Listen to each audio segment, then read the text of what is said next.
औज़ुबिल्लाहिमिनश्शैतानिर्रजीम बिस्मिल्लाहिर्रहमानिर्रहीम अस्सलामु अलैकुम डियर स्टूडेंट, उम्मीद करता हूँ कि आप ठीक होंगे, खैरियत से होंगे। आज मोस्ट इंपॉर्टेंट टॉपिक आपकी खिदमत में लेकर हाजिर हुआ हूँ, अनडिटरमाइंड कोएफिशिएंट, जिसको आप यूसी मेथड भी कह सकते हैं।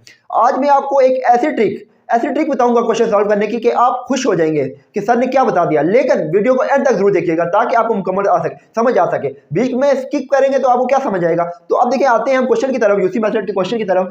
2y डबल डैश पहले जो यूसी मेथड है ना, इसमें जो ट्रिक लगती है, general solution of differential equation and एनहिलेटर।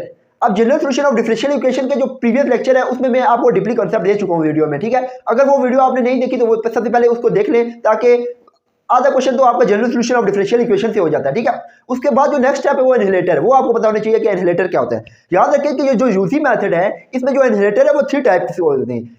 सबसे पहली टाइप जो है वो ट्रिग्नोमेट्री है, सेकंड टाइप जो है वो exponential and third type polynomial, ठीक है।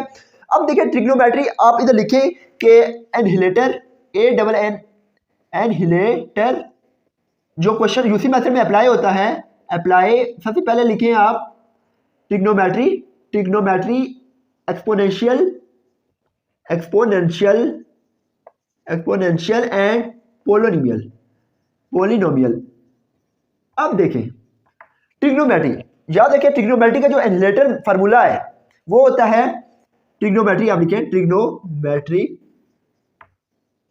ट्रिग्नोमेट्री फार्मूला जो है m square minus 2am plus a square plus b square bracket close का होल पावर n। अच्छा, याद रखें कि जो ट्रिग्नोमेट्री है उसमें साइन या कॉस आएगा, ठीक है। एनहिलेटर यूज होगा, साइन या कॉस आएगा, उसके अलावा कोई भी आ जाए फंक्शन, ट्रिग्नोमेट्रिक फंक्शन, वो आप नहीं लेना, ठीक है। वो एनहिलेटर में, लेकिन एनहिलेटर में साइन एंड कॉस ही यूज होगा, ठीक है ना। अब उसके बाद देखिए पोलिनोमियल। अब देखिए पोलिनोमियल क्या है। पोलिनोमियल याद रखें कि x is a polynomial. X की जो डिग्री पे डिपेंड करता है कि जो पोलिनोमियल है ये डिग्री कौन सी डिग्री पोलिनोमियल है, ठीक है। जैसे लेट्स सपोज कि हम करते हैं कि x and x zero, x square and x cube and x four. X polynomial तो है लेकिन डिग्री जो है वो जीरो, एक्स जीरो भी पोलिनोमियल है, सेकंड एक्स टू भी पोलिनोमियल है, एक्स थ्री, एक्स फोर। अब देखिए फॉर एग्जांपल आपके पास अगर कोई नंबर 29 या 30 एंड 1 दे दिया, 1 नंबर, तो आप क्या कहेंगे, ये पोलिनोमियल। कैसे पोलिनोमियल है? ये 0 डिग्री पोलिनोमियल है। इस तरह पोलिनोमियल है कि x की जो पावर है 0 अगर करें तो x जो 0 है वो 1 के इक्वल होता है। जब 1 के इक्वल हो जाता है तो 1 के साथ आप 1 मल्टीप्लाई करेंगे, 1 कोई भी नंबर आप जब पोलिनोमियल के साथ, मतलब कि फॉर एग्जांपल x की पावर 0 होगी ना, तो उसके साथ कोई भी नंबर जब मल्टीप्लाई करेंगे ना तो 1 ही आएगा, ठीक है। वही नंबर आ जाएगा, ठीक है ना। टेंशन लेने की बिल्कुल भी जरूरत नहीं है। तो आप देखिए कहने का मतलब है कि अगर फॉर एग्जांपल तो कोई नंबर आ जाए तो वो पोलिनोमियल में शामिल होगा, वो हमें पता चल जाएगा। अगर x है तो 1 डिग्री पोलिनोमियल है, ठीक है। अगर x की पावर 0 है तो वो 0 डिग्री पोलिनोमियल है, ठीक है। अब ये कांसेप्ट भी आपको क्लियर हो गया। लेकिन जो एनहिलेटर में पोलिनोमियल का जो फार्मूला लगता है वो लिखें m की पावर n।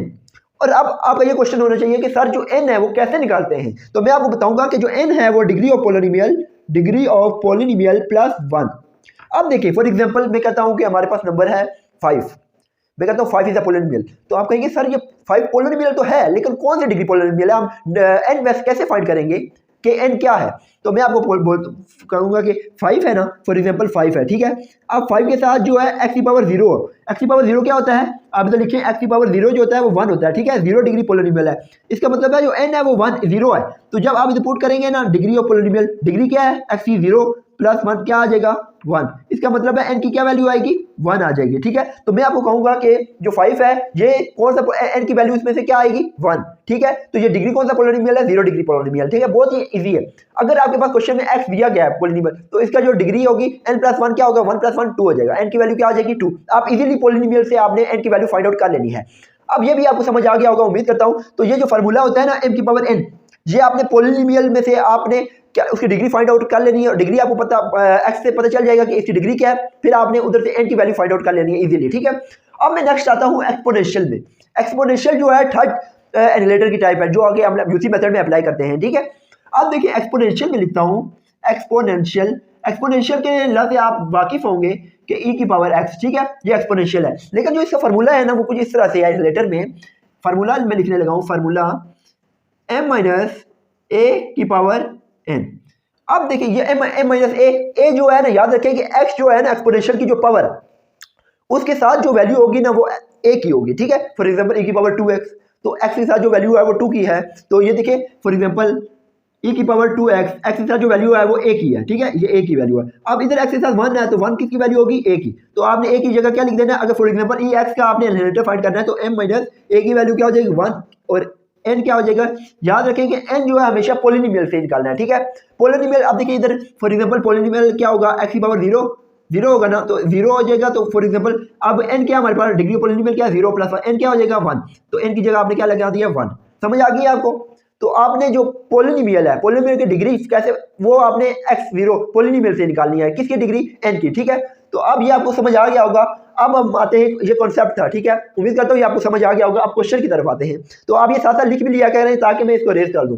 तो मैं अब देखिए क्वेश्चन की तरफ हम आते हैं। जो general solution of differential equation में हमने जो स्टेप किए थे ना वही करूंगा, ठीक है ना। टेंशन की बिल्कुल भी जरूरत नहीं है। ये आपको मैंने बता दिया कि वाई डबल डैश क्या होता है, वाई सिंगल डैश उसकी वैल्यू क्या होती है, कैसे ये वो पुट करते हैं। अब देखिए आ जाते हैं 2 y double dash m square y and minus 7 m y plus 5 y equal to 0 मैंने इस वजह से किया कि नॉन होमोजेनियस है, ठीक है। अब नॉन होमोजेनियस से हम होमोजेनियस में जाएंगे तो फिर तभी हल हो जाएगा। General solution of differential equation हम इजीली सॉल्व कर लेंगे। अदरवाइज हम नहीं कर सकते कि नॉन होमोजेनियस में से ही हमने जनरल सॉल्यूशन हम निकाल लें डिफरेंशियल इक्वेशन का, ये कभी हरगिज नहीं हो सकता। तो आपने सबसे पहले होमोजेनियस में कन्वर्ट करना है, 0 के इक्वल करेंगे तो होमोजेनियस होगी। अब ये कौन सी फॉर्म बन गई है, होमोजेनियस, ये फर्क है, ठीक है ना। अब देखिए होमोजेनियस ऐसा फंक्शन जो इक्वल के दूसरी साइड 0 आ जाए। अगर 0 ना आए कोई फंक्शन हो तो वो क्या होगा, वो होमोजेनियस नहीं होगा बल्कि वो नॉन होमोजेनियस होगा। तो पहला स्टेप आपने ये कर लिया। अब आपने उसके बाद करना है y कॉमन ले लेना, ठीक है। 2m square minus 7m plus 5 equal to 0, फिर y इक्वल ले लेना 0, जो फैक्टर आपके 2 फैक्टर है वो। उसके बाद आपने लेना 2m square minus 7m plus 5 equal to 0। अब आपने लिखना y equal to 0 is a trivial solution and for non-trivial solution अब देखिए y इक्वल टू 0 ट्रिवियल है, लेकिन नॉन ट्रिवियल सोल्यूशन कौन सा है, ये वाला, ठीक है। इसको हम कहते हैं एक्सिलरी सोल्यूशन भी, एक्सिलरी। नॉन ट्रिवियल को क्या कहते हैं, एक्सिलरी सोल्यूशन इज। अब देखिए एक्सिलरी कौन सा है, ये नॉन ट्रिवियल को हम एक्सिलरी भी बोलते हैं। तो 2m square minus 7m plus 5 equal to 0। अब देखिए क्या होगा, 2m square minus 2m minus 5m plus 5 equal to 0। अब 2m कॉमन ले लें, m minus 1 and minus 5 common ले लें, m माइनस 1 इक्वल टू 0। अब देखिए आपने 2m माइनस 5 और लिखे इधर 2m minus 5 and m minus 1। आपके पास दो फैक्टर हो गए, m minus 1 and 2m minus 5 equal to 0। अब इधर आपकी वैल्यू आ जाएगी, डायरेक्ट कर रहा हूँ, 5/2 एंड m इक्वल टू 1। अब देखिए m की वैल्यू आपके पास क्या आ गई, 5/2 एंड 1। अब ये आपके पास आ गई m की वैल्यू। अब देखिए आपने इसके बाद जो स्टेप करना होता है वो कम्प्लीमेंट्री, फॉर कम्प्लीमेंट्री सॉल्यूशन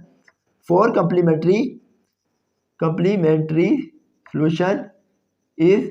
आप देखिए लिखते हैं y c is equal to c1e। अब कॉन्स्टेंट लिखनी है c1, अब e की पावर होगी, ये जो m की वैल्यू है ना वो पावर में होगी, ठीक है, 5/2 और 5/2 के साथ x आ जाएगा, ठीक है, प्लस c2 e की पावर 1 है ना, 1x, ठीक है। अब इसके बाद आपने क्या करना है, फॉर कम्प्लीमेंट्री सॉल्यूशन हो गया। अब जनरल सॉल्यूशन लिख देना, जनरल सॉल्यूशन इज। अब देखिए y c जो है y में कन्वर्ट हो जाएगा, c1e 5/2x plus c2 e की पावर x। अब ये आपके पास जनरल सॉल्यूशन आ गया, ठीक है, ये आपके पास जनरल सॉल्यूशन आ गया, ठीक है। अब आपने इनहेलेटर करना है, फाइंड आउट क्या करना है, अब इनहेलेटर पे आ गया। अब ये जो जनरल सॉल्यूशन वाला जो हमारा स्टेप था ना वो क्लियर हो गया, ठीक है, आधा क्वेश्चन हमारा सॉल्व हो गया। अब हम इनहेलेटर फाइंड करेंगे, ठीक है। अब इनहेलेटर अगर हमने फाइंड करना है तो आप क्वेश्चन की तरफ आना है कि इनहेलेटर में कौन सा फंक्शन इस्तेमाल हो रहा है, ट्रिग्नोमेट्रिक हो रहा है या एक्सपोनेंशियल हो रहा है या पॉलिनोमियल हो रहा है, वो आपने कहाँ पे देखना होता है, वो इक्वल की दूसरी साइड पे देखना है, ठीक है। अगर इधर ट्रिग्नोमेट्री है तो हम ट्रिग्नोमेट्री वाला फार्मूला लगाएंगे इनहेलेटर, एंड अगर तो इधर एक्सपोनेंशियल है या पॉलिनोमियल है वही लगाएंगे। अब मुझे नजर आ रहा है ये पॉलिनोमियल है, कैसे, नंबर है, तो अब मुझे पता है कि अगर नंबर है x नहीं है तो ये x0 होगा, x0 होगा ही तो फिर 1 होगा, x0 1 के इक्वल होता है। तो अब मुझे पता चल जाएगा कि n की वैल्यू क्या है, 0 डिग्री पॉलिनोमियल है, तो हम ये मुझे पता है कि पॉलिनोमियल है, तो अब इजीली हम इसकी डिग्री भी फाइंड कर लेंगे, n की वैल्यू भी फाइंड करके और फार्मूला लगा के हम इजीली सॉल्व कर लेंगे बच्चों। अब देखिए मैं लिख दूंगा इधर m की पावर n। अब n मुझे पता है कि क्या है, अब देखिए n is equal two degree of polynomial plus 1 होता है ना। अब देखिए इधर डिग्री ऑफ पॉलिनोमियल क्या होगा, -29 है ना, -29 कब आएगा, -29 ही होगा जब x की पावर 0 होगा, x0 1 -29 1 29। अब ये पॉलिनोमियल भी हमें पता चल गया, लेकिन इसकी n की डिग्री क्या है, x की डिग्री क्या है 0 plus 1 equal to 1 n is equal to 1 आ गया, ठीक है। अब ये हमें पता चल गया कि n की क्या वैल्यू है, मैं इसको रेज करने लगूँ साथ, ठीक है ना। अब हमें n की वैल्यू पता चल गई है, तो m क्या हो जाएगा, annihilator is equal to annihilator m की पावर n होती है ना, तो आपने लिख देना m, a is equal to m। अब इससे जो नेक्स्ट स्टेप है वो आपने a को 0 कर देना है, ठीक है। m इक्वल टू 0, आप देखिए m इक्वल टू 0, ये याद रखें कि एनिलेटर को आपने 0 करना होता है, ठीक है ना। एनिलेटर का फार्मूला फाइंड आउट करके फिर आपने 0 करना होता है। फिर उसके बाद क्या करना है आपने, m की value for all value of m, for all value of m is, m की तमाम वैल्यू को लिखें, m is equal to 0 and अब देखिए m 5/2 एंड 1, ये तमाम वैल्यू हो गया, ठीक है। अब इसका आपने कंप्लीमेंट्री सॉल्यूशन तो आपने पहले निकाल लिया, लेकिन उसमें कुछ फर्क करने के लिए कंप्लीमेंट्री सॉल्यूशन ही आपने निकाला, लेकिन थोड़ा सा डिफरेंस रखें, वो मैं कर दूंगा y c star equal to c1 e 0 x plus c2, different value है ना, 5/2 x प्लस c3 e की पावर 1 x। अच्छा याद रखें कि जब b को अगर फॉर एग्जांपल m की वैल्यू सेम आ जाए, दो वैल्यू अगर है, तीन है, दो है ना, तो अगर पहली वैल्यू आपने इसी तरह लिखनी है, सेकंड के साथ x लगा देना, सिर्फ x लगा दे, और क्या है वही उसी तरह एक्सपोनेंट की पावर में सेकंड m की वैल्यू आ जाएगी साथ x। लेकिन अगर तीन वैल्यू सेम है तो पहले इसी तरह सेकंड x एंड थर्ड जो होगी वो x स्क्वायर होगी। अगर दो सेम है और थर्ड डिफरेंट है तो थर्ड वाली को पहले लिख दें c1 और सेकंड वाली को लिख के थर्ड के साथ x लगा दें। बहुत इजी कॉन्सेप्ट है, ठीक है। अब देखिए मैं क्या करूंगा, y c स्टार हमारे पास क्या आ गया, is equal to c1 plus c2 e की power 5/2 x plus c3 e की power x one the x, ये हमारे पास वाई सी स्टार आ गया, ठीक है। अब आपने क्या करना है, आपने y c star and y c को कंपेयर कर देना है। देखिए अब मैं कंपेयर का तरीका भी आपको सिखाऊंगा इंशाल्लाह ताला, कोई टेंशन आपने नहीं लेनी बिल्कुल भी, ठीक है ना। कॉन्सेप्ट में इंशाल्लाह ताला मेरी फुल कोशिश है कि आपको 100% समझ आए, ठीक है ना। मैं अपना 100% आपको दूं ताकि आपको कोई मसला ही ना रहे। अब देखिए कि आपने क्या लेना है, compare y c and y c star. Compare कुछ इस तरह से करना है कि जो वाई सी है ना कंप्लीमेंट्री सॉल्यूशन और वाई सी स्टार, इनमें जो सेम है ना वैल्यू उनको कैंसिल कर दें, जैसे माइनस करते हैं ना, जो चीज़ सेम है वो क्या हो जाएंगी, वो कट जाती है। इसी तरह वाई सी हमने कंपेयर इसी तरह करना है कि वाई जो कंप्लीमेंट्री सॉल्यूशन है वो स्टार वाला कंप्लीमेंट्री सॉल्यूशन है, इनमें जो आपने कंपेयर करके जो चीज़ें सेम है वो कट कर देनी है। आप जब कट करेंगे ना तो अब देखिए वाई सी एंड अब देखिए इधर वाई सी और वाई सी स्टार में c1 e की पावर 5/2x, ये अब c3 e x। आप कहेंगे सर ये तो डिफरेंट, ये सी की जो कांस्टेंट है ये तो डिफरेंट है, आपने क्यों कट कर दिया। फिर मैं आपको समझाऊंगा कि जो कांस्टेंट है, अगर फॉर एग्जांपल जो m की वैल्यू है ना 1 2 3 है, जो थर्ड m की वैल्यू है वो आप c1 e की पावर जो m की थर्ड वैल्यू है वो फर्स्ट में भी लिख सकते हैं। कांस्टेंट का कोई फर्क नहीं पड़ता कि कांस्टेंट क्या है। अब इधर c3 था, इधर c क्या है हमारे पास c2, तो मैंने कट कर दिया। क्वेश्चन का असल चीज फर्क नहीं पड़ता।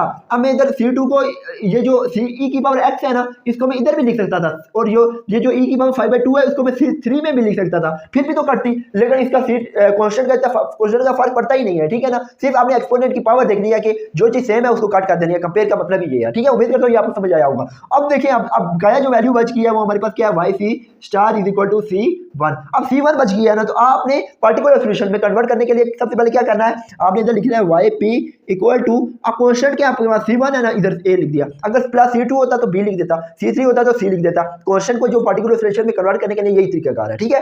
अब देखिए उसके बाद आपने क्या करना है, वाई पी है ना इक्वल टू a हो गया। अब वाई पी, अब क्वेश्चन में तो डेरिवेटिव लिए है, y का डेरिवेटिव है, वाई पी का तो नहीं है, तो मैंने लेट कर लेना कि वाई पी जो पार्टिकुलर सॉल्यूशन ऑफ y है वो इक्वल टू y हो जाएगा, ठीक है। लेट कर लें y p equal to y, जब y हो जाएगा तो y इक्वल हो जाएगा a के। अब देखिए y का आप डेरिवेटिव ले लें is equal to 0 and y double derivative भी मौजूद है क्वेश्चन में, तो डबल डेरिवेटिव भी 0 ही होगा, 0 का 0 ही होता है। तो अब आपने क्या करना है, पुट इक्वेशन 1 एंड इक्वेशन 2।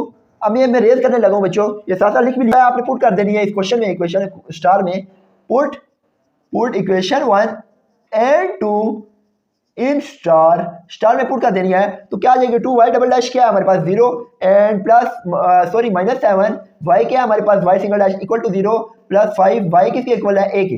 देखिए लिखा हुआ है -29। अब देखिए a की क्या वैल्यू आ जाएगी, -29 ओवर 5। अब देखिए a की वैल्यू आपके पास क्या आ गई, ये आ गई। अब आपने क्या करना है, देखिए वाई पी जो है a के इक्वल है, तो y p equal to a and y p equal to a की क्या वैल्यू आई है, -29 ओवर 5। अब देखिए आपके पास आपका जो फार्मूला होता है ना y का, वो होता है y c complementary of solution of y and complementary solution particular solution of y।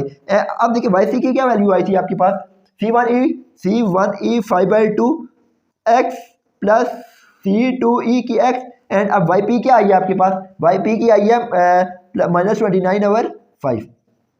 ये प्लस माइनस क्या हो जाएगा, y की क्या वैल्यू आ जाएगी, c1e 5/2 x plus C two e की पावर एक्स माइनस 29/5। ये हो गया हमारा आंसर। क्या मुश्किल है इसमें? उम्मीद करता हूँ ये आपको समझ आ गया होगा। अब इससे नेक्स्ट क्वेश्चन भी हम कर लेते हैं, ठीक है। अब देखिए ये हमारे पास क्वेश्चन है, ठीक है। अब मैं इसको जल्दी जल्दी कर रहा हूँ क्योंकि आपको मैंने कंसेप्ट दे चुका हूँ। M square y plus 4my plus 4y equal to 0। 0 में कन्वर्ट करने के लिए होमोजेनियस में कन्वर्ट करना है y। M square plus y common ले लिया plus 4m plus 4 equal to 0। y को भी 0 ले लें और दूसरी को भी 0 ले लें फैक्टर को। M square plus 4m plus 4 equal to 0। आप लिखें y equal to 0 is a trivial solution, is a trivial solution, and for non-trivial solution and m square plus 4m plus 4 equal to 0। m square अब इसका factorise कर दें, plus 2m plus 4 equal to 0। m plus 2 m plus 2 equal to 0 and m plus 2 and m plus 2 two factor बन जाएंगे आपके पास। And देखिए m की क्या वैल्यू आ जाएगी -2 एंड -2, ठीक है। m की दो वैल्यू आई है, दोनों सेम आई हैं, ठीक है। अब इसका आपने नेक्स्ट स्टेप क्या करना है? फॉर कम्प्लीमेंट्री सोल्यूशन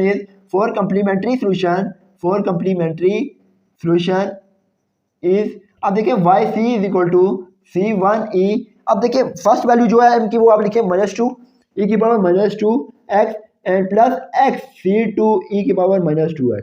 मैंने आपको कहा था कि अगर m की वैल्यू दोनों सेम है तो पहली वैल्यू इसी तरह एंड सेकंड के साथ आपने x लगा देना है, ठीक है। और बकाया उसी तरह एक्सपोनेंट की पावर m2 एंड साथ x लगा दिया, ठीक है। अब आपने क्या करना है? जनरल सॉल्यूशन लिख देना है। आपने जनरल सॉल्यूशन कैसे निकालना है? जनरल सॉल्यूशन इज देखिए आप क्या आ जाएगा y is equal to c1e -2x plus x c2e की पावर -2x। अब देखिए आधा क्वेश्चन हमारा सॉल्व हो गया। अब हमने करना है एनिहिलेटर। अब देखिए एनिहिलेटर में आपने इक्वल टू दूसरी साइड देखना होता है 2x प्लस 6। अब मुझे बताएं कि 2x प्लस 6 क्या है? ये पोलिनोमियल है, मुझे सामने नजर आ रहा है, ना ट्रिग्नोमेट्री है ना एक्सपोनेंशियल है, तो क्या है? पोलिनोमियल है। आप कौन से अब n कैसे निकाल? फॉर एग्जांपल आप लिख दें m की पावर n, फार्मूला जो है। अब n कैसे निकालेंगे? आप देखिए n is equal two degree of polynomial plus 1। Degree क्या है हमारे पास? x तो है ना, x पावर 1 है ना, तो 1 प्लस 1 क्या हो जाएगा? n की वैल्यू 2। अब देखिए इधर लिख दें m2। सबसे पहले लिखें एनिहिलेटर इसके इक्वल है, annihilator is equal to m square. आप देखिए m स्क्वायर इक्वल किसके हो जाएगा? एनिहिलेटर को 0 के इक्वल ले लेना होता है। m की वैल्यू क्या आई? स्क्वायर है, तो आपने इस तरह लिखना है 0 को 0, 2 वैल्यू आ जाएगी, ठीक है। अब आप for all value of m की वैल्यू को क्या करना है? आपने इकट्ठा करना है। For all value of m is m equal to 0 0 and वो इसकी क्या आती है m की वैल्यू? अब देखिए -2 एंड -2। आप देखिए आपने क्या अब आपने क्या करना है? आप कम्प्लीमेंट्री सॉल्यूशन क्या करना है? वाई सी स्टार कह दें c1e 0x plus c2e 0x। अब देखिए आप बोले ना सर आपने x नहीं लगाया क्योंकि 0 0 सेम थे तो इस वजह से। अब सेकंड क्या वैल्यू है? थर्ड क्या? c3e -2x and cx c4e -2x, ठीक है। अब देखिए 0 2 थे तो अब सेकंड के साथ x लगा है, लेकिन -2 भी 2 है सेम, तो आपने सेकंड के साथ x लगा दिया, ठीक है। अब देखिए कंपेयर करना है, compare yc and yc star. अब देखिए yc स्टार एंड yc में क्या कॉमन है? अब देखिए yc में c1e -2x and c2e -2x, ये कट गया। देखिए मैंने आपको कहा था कांस्टेंट का कोई फर्क नहीं पड़ता। तो अब देखें अब पीछे क्या बचा? c1। अब देखिए yc star is equal to c1 e की पावर 0 1 ही होता है प्लस x c2। अब ये वैल्यू आ गई। अब yc स्टार को आप yp में कन्वर्ट करने के लिए क्या करेंगे?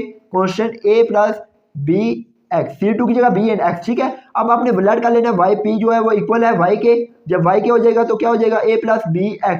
ये हम y के इक्वल क्यों कर रहे हैं? क्योंकि हमारे पास क्वेश्चन में y है, ठीक है। उसका डेरिवेटिव लेना है ना, yp का तो नहीं ले सकते। अब इसका डेरिवेटिव ले लें आपने, सिंगल डेरिवेटिव ले लेना है 0 प्लस b। अब देखिए ना x का डेरिवेटिव ले रहे हैं ना, तो आपने क्या कर x का डेरिवेटिव 1 होता है और b आ जाएगा। अब इसका डबल डेरिवेटिव आप लेंगे तो क्या आ जाएगा? सिंगल तो b आया है, डबल डेरिवेटिव लेंगे तो क्या आ जाएगा? 0 आ गया। अब आपने क्या करना है? पुट कर देनी है। बहुत इजी कंसेप्ट है। आप देखें क्या आएगी इसकी वैल्यू। अब आएगी put y single dash and y double dash in equation star. इसको स्टार का नाम दे दें तो क्या आ जाएगी? सिंगल डबल डैश की 0 है plus 4y b equal to plus 4y b x is equal to 2x plus 6। अब देखें b plus 4a plus 4b x is equal to 2x plus 6। अब आपने इधर से आपने वैल्यू तो फाइंड आउट करनी है ए एंड बी की ना, तो आपने कैसे निकालनी है वो आप देखें। आप अब इसमें से आप देखें ए जो है एक्स है, एक्स वाले को एक्स के साथ कंपेयर करें, देखिए ये और ये होगा, ठीक है। कंपेयर करेंगे ना, compare x on both side, compare x को करेंगे तो 4b इक्वल टू 2 आ जाएगा। b की वैल्यू हम निकाल लेंगे 2/4 एंड 1/2। अब उसके क्या आपने यहाँ से निकाल लेनी है 4b। अब देखिए कौन कौन से कॉन्स्टेंट है, अब 4b कॉन्स्टेंट है, 4ab 6b। आप इधर लिखे 4b plus 4a is equal to, की वैल्यू है ना 1/2, आप इधर लिखे b 1/2, ठीक है, प्लस 4a इक्वल टू 6 हो गया, 2 to the 4, 2 plus 4a equal to 6। अब मैं लिख लेता हूँ, अब देखिए 4a इक्वल टू 6, 2 उधर जाएगा क्या हो जाएगा 4 हो जाएगा, a इज इक्वल टू 1। ए और b की वैल्यू आ गई। अब देखिए आप इधर पुट कर दें yp इक्वल टू a की क्या वैल्यू है 1 प्लस b की क्या वैल्यू आई है, b की आई है 1/2 x, ठीक है। अब देखिए y is equal to yc plus yp होता है ना, तो अब देखिए y is equal to yc की क्या वैल्यू है आपके पास, yc की ये आई है c1 e की power -2x plus x c2 e की पावर -2x प्लस yp की क्या वैल्यू आई है plus 1 plus 1 plus 1 plus 1/2 x। उम्मीद करता हूँ ये आपको समझ आ गया होगा। अगर आपको समझ आया तो वीडियो को लाइक, सब्सक्राइब एंड शेयर करना ना भूलें। मिलते हैं नेक्स्ट वीडियो में, जब तक के लिए खुदा हाफिज़।